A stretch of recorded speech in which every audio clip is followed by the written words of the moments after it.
So we're here talking to Camden, someone who's a pillar example of leadership, and leadership is action. Leadership is actually a homonym, right? So it has two meanings. We can talk about leadership as the title and position you have, right? Like those lofty offices. Everybody has kind of an idea of like the CEO type or the director, or like the people in leadership. But then we also have the definition of leadership, which is like the skills, the tangible skills it takes to be a true leader, right? Because I think we all have an example, at least from like our own lives, or we've seen it in movies or media, where the big boss is like, you know, he has the title, he has the leadership position, but he has no leadership qualities, and he's probably a pretty tough guy to work with, or a tough girl to work with. So I just want to kind of start with asking Camden, who is a really great example of being a leader who's in action. Like, you know, what did you used to think leadership was like? Have you always had the skills that you have now? What kind of helped you be a successful person who ran an entire organization doing Southwestern Advantage? Yeah, thanks, Noel. Well, I used to think that leaders have to have all the answers. Oh, wow. That was for sure one thing that, before taking on that leadership role in Southwestern, I felt like I had to know everything and that I had to be able to coach every single person. And I feel like the more that I was taking on that responsibility of having to know everything, the less responsibility or the less delegation that I gave to my team. Delegation is huge, having that trust to give out to other people so that they can develop their own leadership. That's really great. Yeah.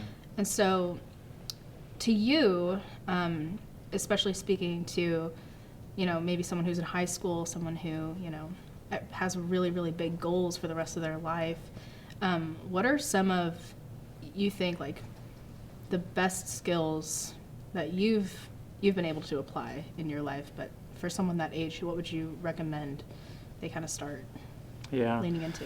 Yeah, well, I mean, it definitely changes with age for sure. But if I was speaking to someone in high school, I would just encourage them just to be humble and hungry.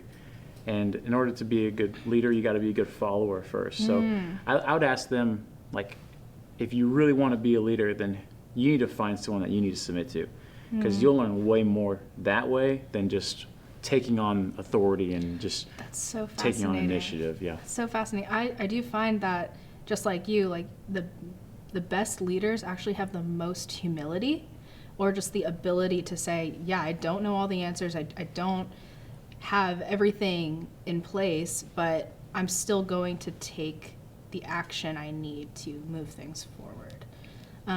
So that's just invaluable. Yeah, some people think that they have to have this role or have this competency, or they take on this role at the expense of the team. And so I think that's the bigger thing, is like leaders are willing to say no, and so that everyone else can say yes. Wow. Can you expand more on that concept of saying no to say yes? Yeah, so I think for a leader, you have to understand, like, what's really the big win here. If you're wanting to lead a team, you have to understand that, like, just because you might personally have success doesn't mean the team is winning at large.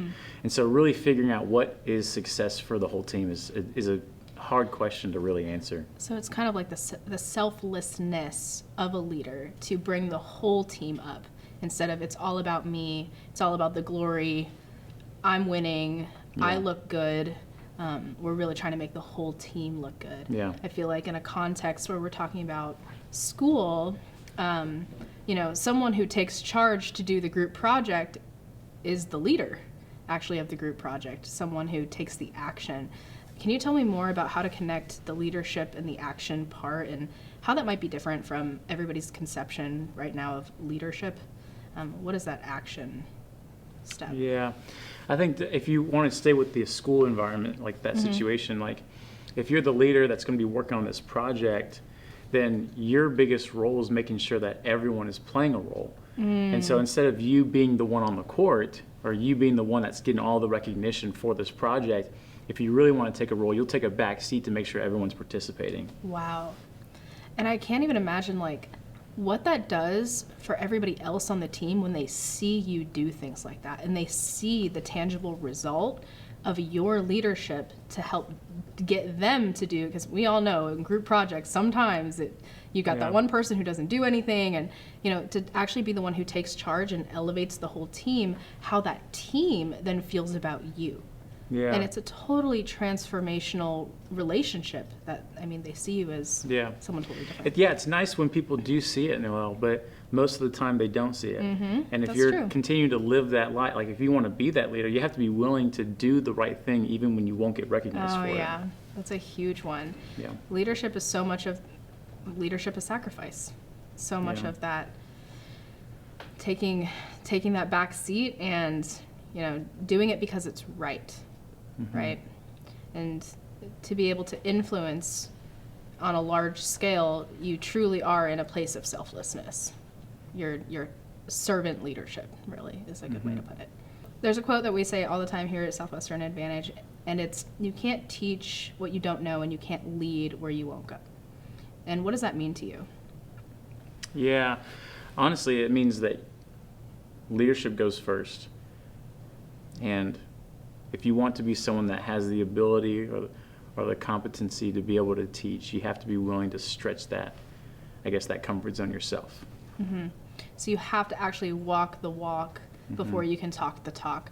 So someone that we've met before here in Lead, someone like Zane, right? He's a personal coach. He helps people with fitness training and just getting more fit. So he's a really fit guy and he does that personal leadership aspect so that he can teach other people. Actually, tell us about your experience as an organizational leader and how you saw the leadership style in Southwestern Advantage and what kind of stood out to you there. Yeah. Well, at first, my first experience with leadership was just coming from a football field or the wrestling mat. Like I'm your coach and you do what I say, and that's the way it's done. And that's the way that I was exposed to leadership. Like leaders, it's someone who's older than you, who's experienced. Maybe they can't do what you're doing, but they've done it before. So everything from leadership was authoritative figure where I just had to honor and submit. And so there's good lessons to learn in that. But when I participated in the Southwestern Advantage internship program, I saw a different perspective, I guess you could say, on leadership. So my organizational leader sat me down and said, I'm never going to ask you to do something that I haven't done or I'm not willing to do. And so that was the first glimpse of when I realized that maybe there's different ways of leading people. Because at first, my only exposure to leadership was just authoritative. If I raise my voice, then you do it. And so that was like a cycle, or even just the mindset of even as a kid growing up, I only had to listen to my parents when they raised their voice. And I would even actually tempt that to see how far I could go, Really effective. It's true though, but when I started being around leaders who didn't raise their voice, and they just gave clear direction and they made it in a concise way, it made me respond differently. So I learned that you have to back up what you say, and if you don't, you're going to ruin the reputation, the relationship that you have with the people that you work with. Because if they find out that you're cutting corners, it's going to give them a flag to do so. Oh my gosh, absolutely. I love what you said. It was it basically just you need to be someone worth following, and leadership is also building trust with your team. In Lead especially, we teach this concept of personal leadership. You have to personally be able to lead yourself before you can lead anyone else. But in the next phase of Lead, you're going through the phases of learning how to lead another, and then do what you did, lead an organization, and how pivotal it is to build trust with people in all of that. So how would you say, if you could expand on actually leadership building trust, how did you do that? How, besides leading by example, were there other things other skills that you developed and learned and used? Yeah. So first off, being an organization leader, you're in charge of roughly 15 to 20 kids. And some of these, it's going to be their first summer, some are going on third, fourth, or maybe fifth. And so I made conscious effort to make sure that these kids knew that I cared for them before I asked them to do something. Because people don't care how much you know until they know how much you care. I know that if I ask them to do something and they know at heart that I really do care about them, then I know that we'll have a good, successful summer. If I know that, if I'm convinced, if I can remind them of the goals that they have shared with me of what they want to accomplish, then it's going to convince them subconscious that truly this leader is leading for the best interest for me, not just for him. That's awesome. That's really awesome. If you could kind of go back to high school with me for a minute and think through what opportunities you can think of that you had to be a leader where you were, or like, I know high school, maybe college, just places where you could simply show some leadership. What were those opportunities that you can think of? Sure. Yeah, so I wrestled for a long time. I came into my freshman year of high school at a different high school. I moved from a different state, so no one really knew who I was. And I could see that Coach Peck was asking everybody, who do we want to nominate as a potential team captain? And so all of the kids that I was wrestling with in the fall prior to season, I started building relationships with. And I was fortunate enough to where someone recommended me as a freshman to be a leader, simply just because I was just showing up to practice and I was just hanging out with these kids and just having a good time. Little did I know that I was actually developing leadership qualities, but the truth is I was focused on their success. I wanted to get better with them. And so that was the first time I was actually nominated or exposed to take on a role that I really wasn't even asking for.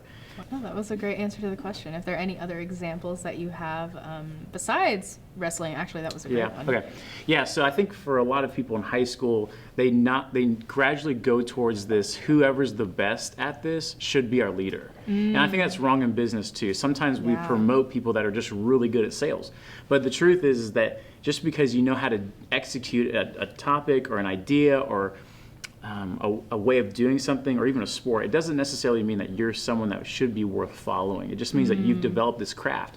And the reality is that you can develop a craft, whether it's shooting a jump shot or wrestling or even a football or volleyball, whatever it is, you can develop that, but that doesn't give you the right for someone to follow you. And I think the truth is that when people are following someone, they genuinely want to know, does this person really have my interests at first?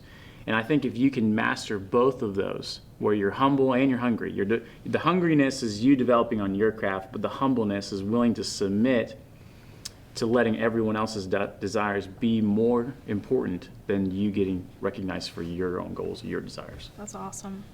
Tell me about a time where you took someone under your wing. I think the first time that I did it not knowing what I was doing was on the wrestling mat. That's where I think I learned the most whenever I was being exposed to leadership. This kid's Preston Shots. I mean, I think I was a junior, and this kid came in and he was overweight. He was so nerdy. I mean, like, no one wanted to hang out with him. But there was just something in my heart was like, no, this kid's he's got potential. He's actually really good at wrestling. He just doesn't know how to articulate himself. So I remember this was my freshman year of high school, and one of our team captains was Brian Kiefer. And Brian knew that I had potential. He knew that I was good at wrestling, and he saw that there was potential there. So he was someone that continued to practice with me to develop my craft in this. And I'll never forget, one of my biggest memories of Brian is this was his senior night. We were wrestling at a high school here in Nashville, and his match ultimately determined if we won this whole meet. And it came down to him, and he ended up losing it. And it was such a heartfelt match because he wanted this match with everything he had, but he came up short. And something that I took away was the very next day at practice, he was doing the same drill, and he was continuing working with me, but he was still doing the same drill, that even though he came up short by 2 points, he just kept developing his craft. And I think that was something that really just stood out to me, is like, whenever I lead people, I might fall short with reaching the goal, but continuing and making the habit of doing the right thing when no one's watching, or continuing to develop my craft despite of missing the mark.